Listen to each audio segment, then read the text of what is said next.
What is up, guys? Welcome back to another video. Another video means another dopamine high, said the buy something, feel something, and today we are back at it with another review. For today's review, we are taking a look at Hasbro's Star Wars The Black Series Imperial Commando. And wait a minute.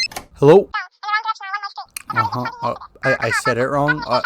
Alright, let me try it again. So today we have the Imperial Super Commando from the, wait, I got it wrong again. There's another Commando. Alright, I'll say it right this time, I swear. So for today's video, we are taking a look at Hasbro's Star Wars The Black Series Imperial Armored Commandos from the third season of The Mandalorian. And despite having a lack of creativity that comes with their name, I thought these guys were a pretty interesting addition to the Imperial ranks. I enjoyed their presence on screen, and one thing that I did think to myself though was, why didn't they just give us live action Imperial Super Commandos? But anyways, I still think these guys are really cool, and I'm glad that we finally have a figure of said trooper. And for those who are reoccurring viewers, you already know this, but for those who aren't, I love collecting my boys in helmets, my troopers in shiny armor. The troopers of Star Wars are my favorite things to collect in the Black Series, so obviously this was a no-brainer purchase for me. But speaking of purchases, at any point during or after the video you do realize you want to pick up this figure for yourself, you can do so at a variety of locations / sites. For this figure is no exclusive. Starting off with the base price of $24.99, we have Hasbro Pulse, Amazon, GameStop, and Entertainment Earth. Right after that, for a whopping $24.29, we have Walmart, and then the Big Bad Toy Store has this figure for $25.99. And then finally, for the lowest price available, Target has this figure for $20. And as usual, I will have links in the description of the video so you can pick up this figure for yourself online if you don't feel like getting off your lazy ass, which I completely understand because I did pick up this figure off of Hasbro Pulse. So with everything said and laid out, I think we can move on to the figure itself. So starting off with the packaging, and it's our newest version of the Black Series packaging with the Mandalorian colors, with the title right there. It looks like everything is included with the figure, so that's good to see. On the side, we have a nice portrait of our Imperial Armored Commando. Then on the back we have a brief description of what he's all about with another portrait, and then on this side of the packaging there's nothing really going on. So with all that said, everything looks good and checks out. Let's open up the packaging. So straight out of the box and straight to the point, I can say that this is a pretty good looking figure. There's nothing really that sticks out, that looks off or weird or misplaced. I think Hasbro did a good job at translating this figure's on-screen appearance to its figure visual presentation. And because I want this segment to be longer than 20 seconds, I'm gonna go over some things that I personally liked about this figure's visual presentation, starting off with that classic Imperial gloss that we see on the armor. This is a common trope amongst the Imperial troops that we see in the Black Series, and Hasbro did a great job at delivering it here for this figure. And this isn't me docking points off of the figure, this is more of a me issue, but as you'll see throughout the video, my ring lights loved to reflect off of this figure's armor. But after that, I really appreciate the finish they gave the armor on this figure. And another thing that I'm a big appreciator for, and I'm not trying to be like I'm the only person who stands this, but the undersuit and the sculpt work that they put into it. This is not a fabric goods figure, everything is plastic, but obviously the figure's undersuit is a cloth material, so they had to sculpt in all of those wrinkles to make this plastic look like fabric, and I think they did an amazing job as usual. And finally, I can really appreciate the effort they put into sculpting the finer details. The overall sculpt work of the figure is really good, but when you really start looking into this figure and you notice how many little lines and panels and just little things that are on this guy's armor, you really start to appreciate the effort that Hasbro put into it. The buttons on the chest piece, the layering on the gauntlet, some of the finer lines on the helmet. It's just there's so much going on with this figure's design that you might miss with a quick glance. But if you're like me, who is making a whole ass review on this figure and has to be looking at this figure for an extended period of time, you really start to catch those smaller details and appreciate the effort Hasbro put forth into said figure. So again, great job Hasbro for the work that you put in.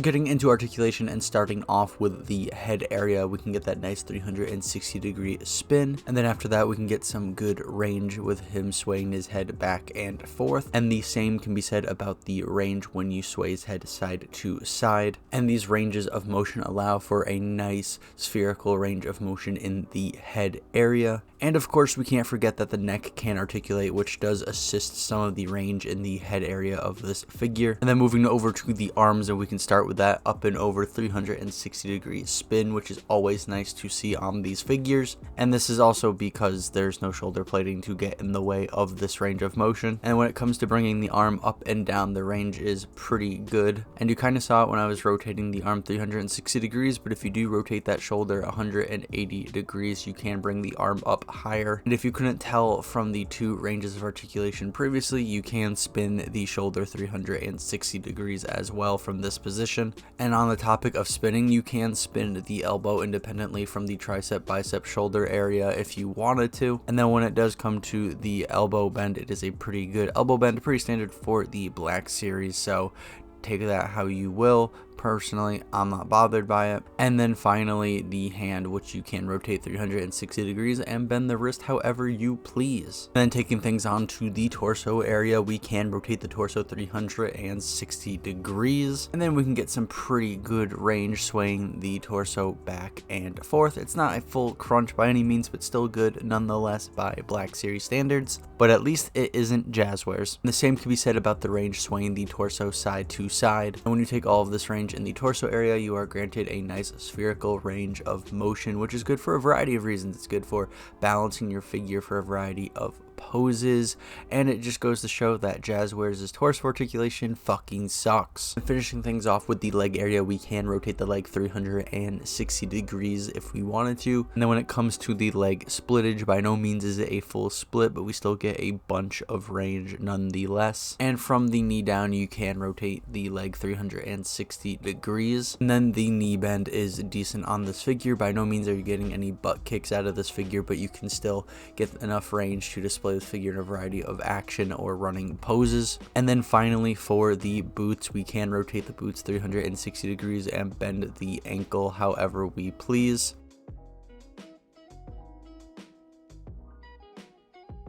And there may not be any features included with this figure, but we do have accessories starting off with the jetpack. And as far as the visual presentation goes, I think Hasbro did a good job. And you attach it to this figure like any other figure in the Black Series. You just put the peg in the peg holes and it stays on nice and snug. It doesn't feel like it's gonna fall off anytime soon, and it comes off super easily. So overall, just a really well designed accessory. But unfortunately though, if you do have the thruster effects from the deluxe Return of the Jedi Boba Fett, you cannot use the thrusters on this jetpack because it's a completely different mold. They didn't put that in the consideration because all the Mandalorian jetpacks that we have been seeing use the same thrusters as the deluxe Return of the Jedi Boba Fett. And like I said in the last video with the Mandalorian Privateer, I wish Hasbro would normalize giving the thruster effects to figures that have jetpacks. Granted, I understand that a part of the deluxe factor of that Boba Fett figure was getting all those fancy accessories and effects, but still, a man can dream, right? And moving into our blasters, and for the first one we will be going over the blaster pistol. Now unfortunately I couldn't find a canonical designation for this blaster pistol. I usually try to go out of my way with every video to call the weapons by their respected names, and again, nothing popped up for this blaster pistol unfortunately. But getting into the accessory itself and just first impressions, they nailed it with the sculpt work. It's such a small canvas, yet they sculpted so much onto it, and I'm overall just really impressed. I don't know if I'm overhyping this or what. I don't know if, you know, there's blaster pistols that have way much more detail than this, but again, Hasbro did such an amazing job getting as many little details as they could onto such a small canvas. And as for the paint job, it's not the most exciting paint job. Granted, the on-screen appearance doesn't have the most exciting one either.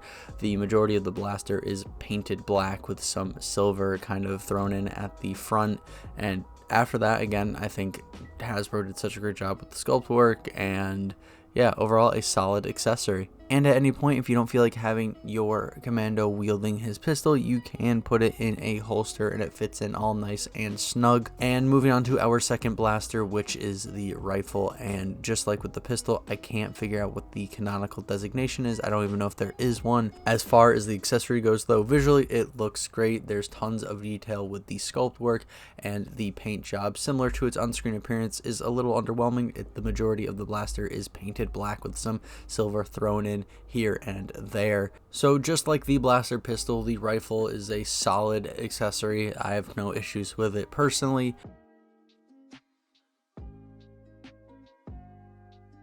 And here we are at the thoughts and discussion segment of the video, aka the turntable segment of the video, pretty much where I go over what I like, dislike, pros, cons, strengths, weaknesses, and just give my overall thoughts and opinions. And I'm not going to lie, my take on this figure is going to be very similar to the Mandalorian Privateer, so if you've already seen that video, you already know what I'm going to say. But for those who haven't seen my last video, pretty much what I'm going to say is I don't really have any issues with this figure. I feel like Hasbro was given a job and they did it well. I'm not going to sit here and act like this is the best Black Series figure we've ever gotten. And just because it's not the best doesn't mean it's bad. It is a really good figure. The visuals are great. The range and articulation in this figure is solid. And the accessories are also really solid. So again, this figure doesn't reinvent the wheel, it just does what it does really well. And if I can't say anything bad about this figure, I guess I can talk about things that I wish we saw with the figure that don't necessarily make or break said figure, starting off with one that I talked about previously in the video and in the Mandalorian Privateer video, and that is thruster effects for the jetpack.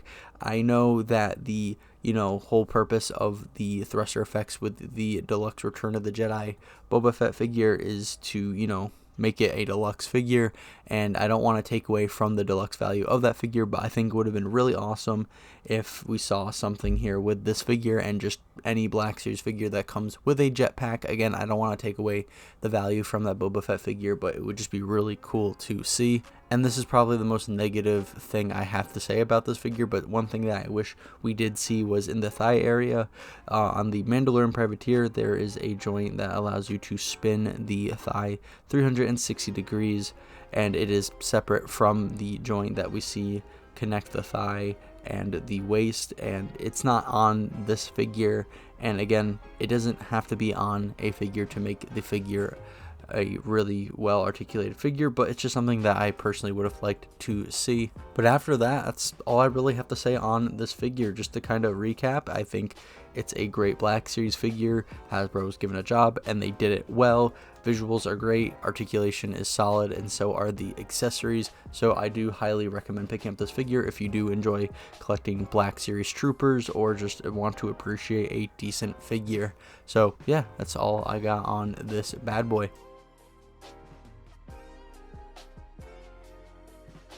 So with everything now being said and done, I really hope you enjoyed today's video. A like and a subscription would be greatly appreciated, and don't worry about commenting. I get it, it's a lot of effort moving those fingers, but if you do want to bounce off anything I did say in the video, you're more than welcome to, and I will most likely reply to y'all's comments because I love talking about this stuff, obviously. And don't worry about the bell because we both know that shit is broken. And if you want to see more content like this, there's plenty of it on the channel. I have a plethora of Star Wars The Black Series reviews already for y'all to watch. But if you like Halo, Alien, Predator, Alien vs Predator, Warhammer, or anything like that, I have a ton of videos on that stuff as well, so go check that out.